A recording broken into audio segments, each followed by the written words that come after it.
সরস্বতী মায়ের ভারী সুন্দর মেয়ে, একেবারে লক্ষ্মী পৃথিবীর মতো মুখ, জানো।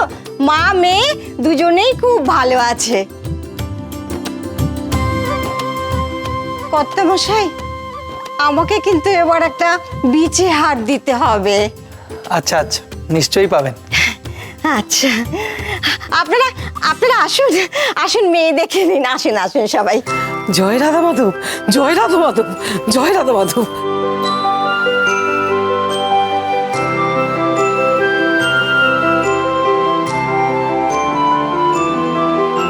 কি হলো রমাপদ, মেয়ের মুখ দেখবে না? চলো। মেয়ে হলো শেষ পর্যন্ত। তাতে কি হয়েছে? মেয়ে তো লক্ষ্মী। চিন্তা করো না, সব ঠিক হয়ে যাবে। যাও গিয়ে মেয়ের মুখ দেখে এসো।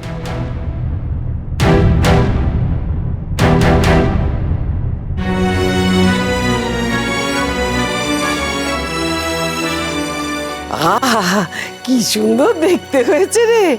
ও সরস্বতী, তোর মেয়েকে দেখ, এ তো এবার লক্ষ্মী ঠাকুর রে। সত্যি মেয়ের রূপ একেবারে ফেটে পড়ছে। সরস্বতী দিদি, মেয়েকে ঠিক করে মানুষ করো। কি হলো রমাপদ, কি এত ভাবছো? তোমার প্রথম সন্তান হলো, তোমার মেয়ে হলো, যাও গিয়ে তার মুখ দেখে এসো। সেটাই তো কাল হলো ব্রজ দাদা। বামশি আসার সময় বারবার বলে দিয়েছেন, ছেলে হলে ভালো কথা, কিন্তু কন্যা সন্তান হলে সরস্বতীকে আর ফিরিয়ে নেবেন না, এই মেয়েকেও আর ঘরে তুলবেন না। আমি কন্যা সন্তান সড়কে নিয়ে কিভাবে বাড়ি ফিরবো? এভাবে বলো না বাবা, আমার মেয়েটাকে ত্যাগ দিও না বাবা। আমারও মেয়ে, আমার তোমার হাতে দিয়ে আমি নিশ্চিন্ত ছিলাম বাবা। তুমি ওর স্বামী, তুমি ওর ইহকাল পরকাল। তুমি যদি ওকে ত্যাগ করো তাহলে ও সন্তান নিয়ে কোথায় যাবে বলো? মেয়ে হলো, তুমি তো ওর বাবা। বুঝতে পারছি, কিন্তু আমি বা আমার বাবার হাতে সামান্য করি কি করে? ঠিক আছে, আগে তোমার বাবা আসুক, তারপর ওনার সঙ্গে কথা বলে কিছু একটা ঠিক করা যাবে। এই ব্যাপারটা তুমি আমার উপর ছেড়ে দাও বাবা জীবন। নিন নিন, সবাই মিষ্টি মুখ করুন। খুব সুন্দর মেয়ে হয়েছে। দুধে আলতা রং, এক মাথা চুল, রূপ যেন ফেটে পড়ছে ওইটুকু মেয়ের। ঠাকুর জামাই, নিন মিষ্টি মুখ করুন।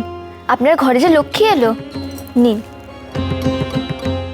মা লক্ষ্মী ঘরে এলেন বলে সরস্বতী বোধহয় এবার ঘর ছাড়া হবে। মানে সরস্বতী দিদি ঘর ছাড়া মানে কি বিলাস মামা? মামা, কি বলছোটা কি তুমি? দেখুন বিলাস মামা, আমিও আমার বাবা মার একমাত্র সন্তান। আমার বাবা আমাকে রাজকন্যার মতো খুব আদর যত্নে বড় করেছে। আর শ্বশুরবাড়িতে এসেও আমি রাজকন্যার মতোই আছি। মেয়ে হয়েছে তো কি হয়েছে? ঠাকুর জামাই, যান গিয়ে মেয়ের মুখটা একবার দেখুন। মেয়েকে একবার দেখলে আপনার একবারের জন্য মনে হবে না যে কন্যা সন্তান দুর্ভাগ্য নিয়ে এসেছে।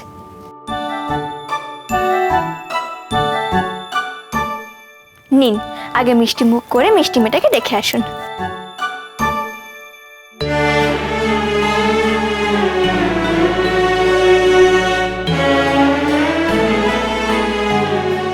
আসুন ঠাকুর জামাই, আসুন।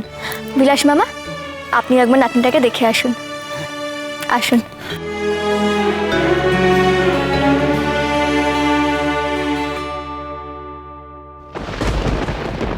সত্যি তোমার তুলনা নেই প্রফুল্ল। তুমি যদি আমাকে সরস্বতীর ব্যাপারে সচেতন না করে যেতে, আমি তৈরি থাকতে পারতাম না। কাল আসুক সরস্বতীর শ্বশুর মশাই, তারপর দেখছি। কি অত ভাবছেন?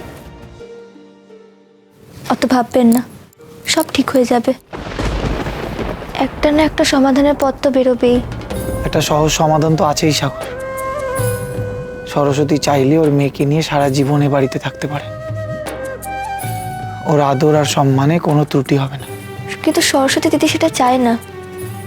আপনারা পুরুষরা মেয়েদের মনের কথা বোঝেন না। আমি জানি যে সরস্বতী দিদি তার শ্বশুর ঘরেই ফিরে যেতে চায়, নেহাত নিরুপায় হয়ে এই বাড়িতে আছে।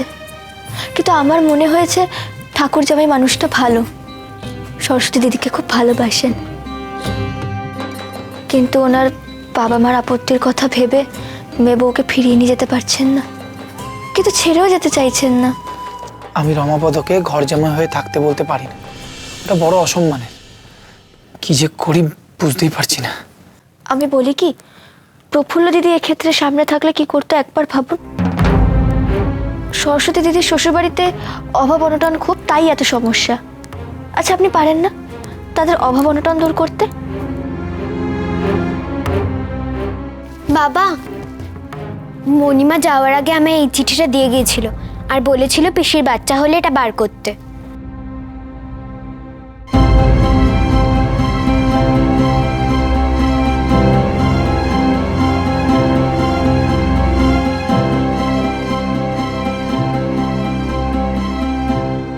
কি আশ্চর্য সাগর, তুমি যেই কথা বলছিলে প্রফুল্ল আগে থেকে এই চিঠিতে সেই কথা লিখে গেছে।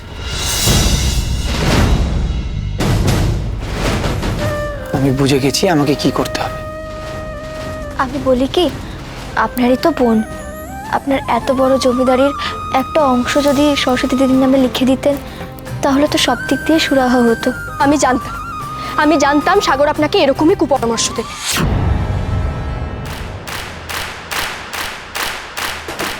তুমি আবার আড়ি পাচ্ছিলে? আরই না পাতলে যে সাগরের কুমন্ত্রণার কথা জানতেই পারতাম না। সাগরের নিজের কোলে তো কোনো সন্তান নেই, তাই কোনো ছেলে পুলেদের ভবিষ্যৎ নিয়েও মাথা ব্যথাও নেই।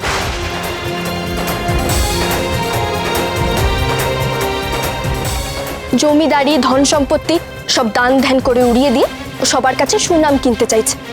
আর তাছাড়া ওর বাপের বাড়িতে তো কারি কারি টাকা পয়সা আছে, তাই শ্বশুর বাড়ির সম্পত্তি নিয়ে ওর কোনো মায়াই নেই। কিন্তু এই সম্পত্তি আমি নষ্ট হতে দেব না। এতে যেমন বীরুর হক আছে তেমন বিনারও আছে, এতে অন্য কেউ ভাগ পেতে পারে না। দেখো নয়ন, সরস্বতী আমার একমাত্র বোন, ওই বাড়িতেই বড় হয়েছে, এই বাড়ির মেয়ের মতো। তাই তুমি যতই বাধা দাও না কেন, ওই মামের আমি একটা ব্যবস্থা করবই।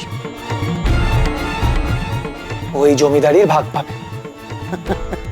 কি হয়েছে দাদু ভাই, কি হয়েছে? তুমি সরস্বতীকে সাহায্য করতে চাইছো, হ্যাঁ? আর তাতে আমাদের নয়ন বউয়ের রাগ। সত্যি কত তালতমাল উল্টে গেল, কত ন্যাড়া গাছে চুল গজালো, ফুল গজালো, তুই কিন্তু বদলালি না। এই যে এই বাড়ির বউ হয়েছিস, নিজেকে একটু শোধরা। ওরে দিতে শেখ, একটু দিতে শেখ, হাত উপুর করে দিতে শেখ।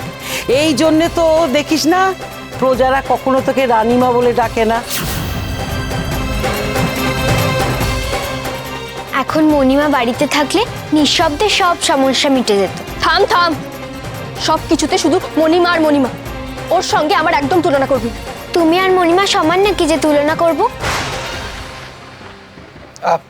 বিনা, মায়ের সাথে মুখে মুখে তর্ক করিস না। মেয়ে না আমার পেটের শত্রু।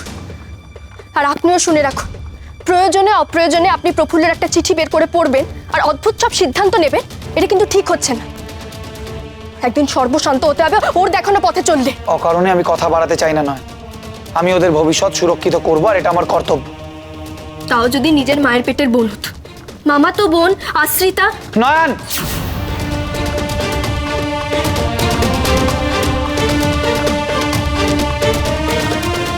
অনেক রাত হয়েছে, অনেক রাত হয়েছে, এবার চলো তো যে যা ঘরে শোবে চলো। দাদু ভাই যেটা ভাববে, যে সিদ্ধান্ত নেবে সেইটাই হবে। এই বিনা, আয় তোমার শুবি, আয়। নয়ন চল চল চল চল, অনেক রাত হয়েছে, আয় আয়। দাদু ভাই তুমি চিন্তা করো না, তুমি যেটা ভাববে সেইটাই করবে। চল। পারি না বাপু।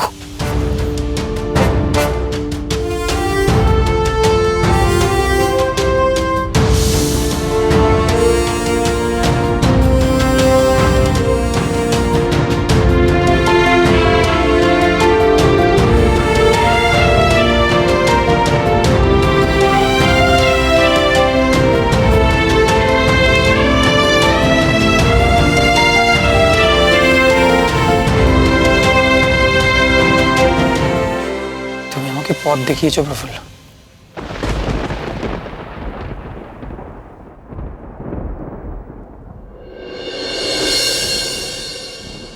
কি মেয়ে হয়েছে শেষে কিনা বংশের প্রদীপের বদলে হলো কিনা মেয়ের ঢিবি?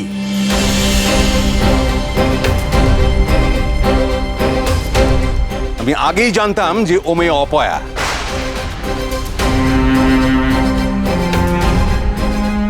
বংশের বাতি দেবার কাউকে আনতে পারলো না। আমাদের সংসারটাকে উচ্ছন্নে পাঠাতে এসেছে ওই বউ। অন্যায় করছেন, খুব অন্যায় করছেন।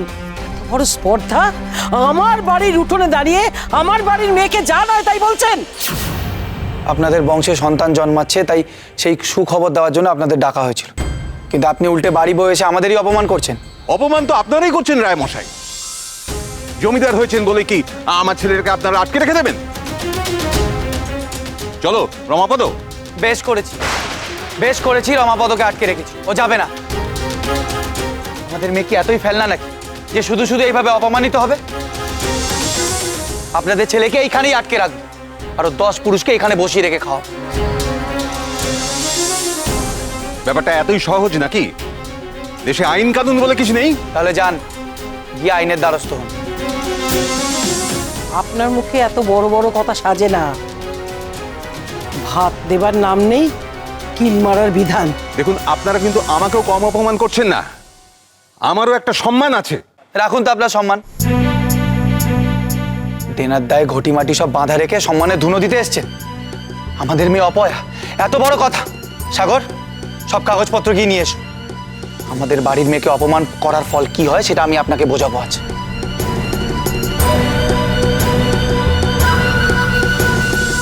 কন্যা সন্তানের জন্ম দিয়েছে বলে যে ঘরের লক্ষ্মীকে আপনারা এইভাবে অসম্মান করলেন, একদিন তার পায়ে পড়তে হবে আপনাকে, আমি বলে দিলাম।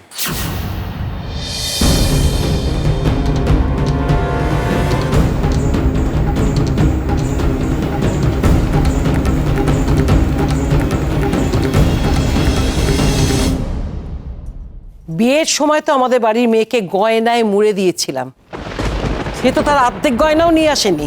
কোথায় গেল বাকি গয়না? বাধা দিয়েছেন। হ্যাঁ, এই যে নাতনির মুখ দেখে আবার নতুন করে আমরা গয়না দিয়েছি।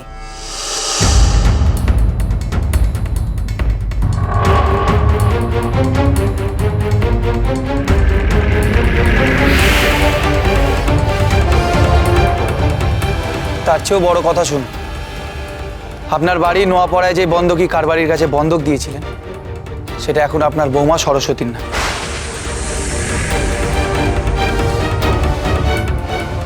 সুদ সমেত সব টাকা না মেটাতে পারলে পেয়াদা আপনাকে বাড়ি ছাড়া করবেন, মনে রাখবেন।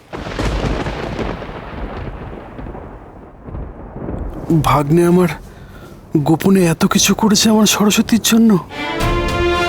শুধু তাই নয়, এতদিন যা কিছু বন্ধক রেখেছেন আর যা কিছু বেঁচে খেয়েছেন সব এখন আপনার বৌমার নাম।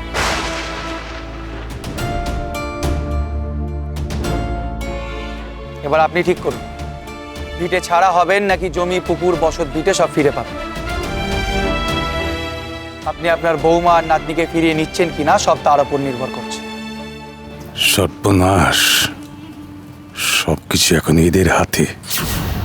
না জেনে কত কি কটু কথা বলে ফেলেছি, এখন সামলাই কি করে? আগে সব ফিরে পাই, তারপর মেয়ের কথা ভাববো।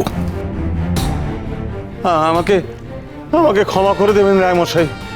তেনার দায়ে মাথা ঠিক নেই, কি বলতে কি বলে ফেলেছি। আমাদের উচ্ছেদ করবেন না, তাহলে গাছতলায় গিয়ে থাকতে হবে আমাদের। বাবামশাই, আমি বলতে বাধ্য হচ্ছি, আমাদের অবস্থার অবনতির জন্য আপনার বৌমা কোনোভাবেই দায়ী নয়। আপনাদের উচিত ছিল অনেক আগেই এই অবস্থার কথা আমাদের জানানো, তাহলে আর এই দুরবস্থার মধ্যে আপনাদের পড়তে হতো না। এই ভুলটা আমি অনেক আগেই করে ফেলেছি। যখন উপলব্ধি করলাম তখন আর ভুল শোধরানোর কোনো উপায় নেই। আমি একবার আমার বৌমার সঙ্গে দেখা করতে চাই, তার কাছে আমায় ক্ষমা চাইতেই হবে। আমার বৌমা আমাকে ক্ষমা না করা পর্যন্ত আমি আমার মনকে কিছুতেই শান্ত করতে পারছি না। দয়া করে আমাকে একবার তার কাছে নিয়ে চলুন। পিসি, বোধ যখন বড় হয়ে যাবে আমি ওকে বাগানে নিয়ে গিয়ে ওর সাথে খেলবো, ফল পেড়ে দেবো, ওকে গাছে চড়া শেখাবো। মোটেই না, বোনকে নিয়ে আমি খেলবো। আমি ওকে সেলাই করা শেখাবো, আচার বানানো শেখাবো, তারপরে লাঠি ধরতেও শেখাবো, অঙ্ক কষতেও শেখাবো। ঠিক আছে পিসি? আচ্ছা বাবা, আচ্ছা, সব হবে। আগে একটু বোনকে বড় হতে দে, ও তো এখন ঠিক করে নড়তে চড়তেও পারে না। ও বড় হবে, কথা বলতে শিখবে, হাঁটতে শিখবে, তারপর না তখন তোরা যা বলবি ও তাই হবে। ও বোন বড় হয়ে গেলে কি মজা তাই না হবে। এই বোন খেলবি তো? তুই কিছু বুঝতেই পারে না। সরস্বতী দিদি, তোমার শ্বশুর মশাই এসেছেন। কই কই কই কই আমার নাতনি কই? বাবা বাবা, কি সুন্দর দেখতে হয়েছে, লক্ষ্মীমন্ত মেয়ে। বৌমা, বৌমা তুমি আমাকে ক্ষমা করো বৌমা। রায়মশাই, এবার তাহলে আমাদের অনুমতি দিন, আমি আমার বৌমা আর নাতনিকে নিয়ে তাহলে ঘরে যাই। বেশ তো, আপনার ঘরের মেয়ে আমরা কেন আপত্তি করব? তবে এতটা পথ এসেছেন, আগে চলুন বিশ্রাম নেবেন। এদিকে আমি সরস্বতীর যাত্রার ব্যবস্থা করি। আমিও যাবো বাবা বোনের সাথে। বোনের সাথে এই বাড়িতে আর খেলতে পারবো না। বোনকে তো তার বাড়িতে যেতেই হবে। বোন যখন বড় হবে, এই বাড়িতে যখন আসবে, তখন বোনের সঙ্গে খেলবে। তাহলে আমিও যাব এখন বোনের সাথে। না, তোদের যাওয়ার কোনো প্রয়োজন নেই। এভাবে হুট করে কেউ কুটুম বাড়ি যায় নাকি? আহা, আমার যেতে চাইছে, ইচ্ছে হয়েছে যে চলুক না, কটা দিন নয় থেকে আসবে, ক্ষতি কি? আপনি কি বলেন ব্রজ দাদা, ওরা যাক না আমার সাথে। আমরা যাব। ও বাবা, আমরা পিসির সাথে যাব। বেশ তো, যা তাহলে তোরা দুজনে মিলে ঘুরে আয় কটা দিন। কি মজা, আমাদের সাথে যাব, কি মজা, কি মজা, কি মজা।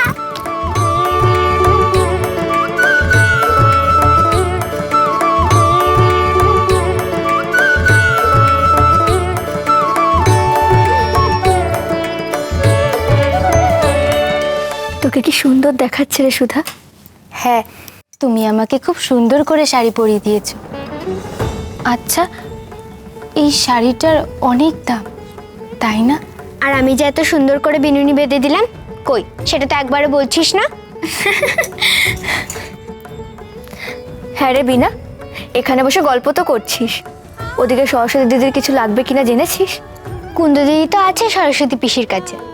আচ্ছা তুমিই বলো ছোট মা, মণিমা যেখানে থাকলে কত খুশি হতো, বাড়িতে এতক্ষণে উৎসব লাগিয়ে দিত, তাই না? তা বটে। নে, তোরা আর দেরি করিস না, অতটুকু বাচ্চাকে নিয়ে অতটা পথ যাবে, তোরা তাড়াতাড়ি বেরো। সুধা, তারা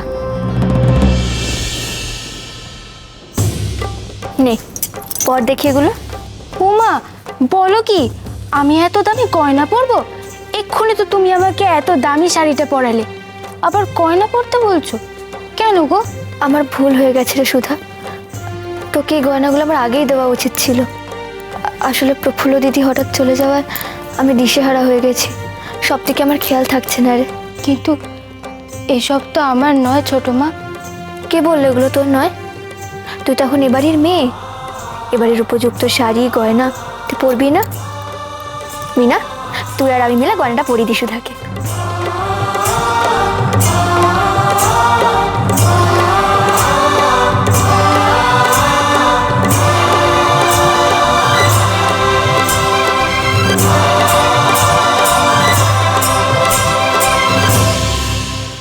কিরে, তোদের হলো? আর কতক্ষণ? এই তো হয়ে গেছে, এই সুধাটাই দেরি করলো, কিছুতেই গয়না শাড়ি পরতে চাইছিল না। ও নাকি এবারের গয়না শাড়ি পরবে না। একই কথা সুধা, তোকে না আমি বলেছি যে তুইও এই বাড়ির একজন, তোকে লেখাপড়া শেখানো, তোর বিয়ে দেওয়ার দায়িত্ব তো আমার। সেই জন্যই তো তোর বাবা মা তোকে এখানে পাঠিয়েছে। তোর মণিমা নেই তো কি হয়েছে, তার কথা অনুযায়ী আমরাই তো তোর সব দায়িত্ব নিয়েছি। সব আপনার দয়া জমিদার মশাই। আরে আরে, তুই আমাকে এখন থেকে জমিদার মশাই নয়, বাবা মশাই বলে ডাকবি। আর মনে রাখবি, বাবা মেয়েকে দয়া করে না, মেয়ের ভালো মন্দ দেখার কর্তব্য বাবার। আজ মণিমার জন্যই আমার জীবনটা বদলে গেল। সাহেবের হাত থেকে আমি উদ্ধার পেলাম, এই বাড়িতে মেয়ের মতো ঠাঁই পেলাম। প্রফুল্ল দিদি তোকে বিশ্বাস করেছে,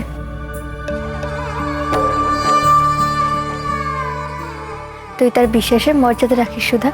নিশ্চয়ই রাখবো ছোট মা, আমায় দেবী আলয় যা যা কাজের দায়িত্ব দেওয়া হয়েছে সব দায়িত্ব আমি পালন করব। দেখো।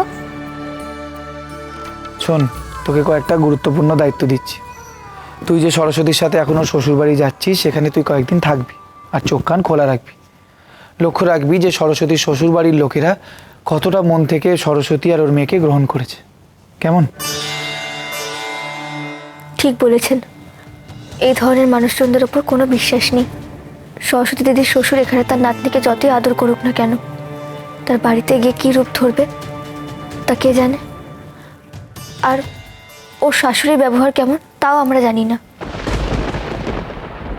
তাহলে আমিও যাব সুধার সাথে? না, তোরা দুজনে একসাথে গেলে দেবীয়ালয় কাজে ব্যাঘাত ঘটবে। সুধা একাই পারবে। পিসি ঠাম্মাকেও যেতে বলেছি। আর মনে রাখিস সুধা, সরস্বতী আর ওর মেয়ের যেন কোনো রকমের অযত্ন না হয়। যদি কোনো রকমের অযত্ন বা অন্যায় দেখিস তাহলে সঙ্গে সঙ্গে খবর পাঠাবি। মনে থাকবে?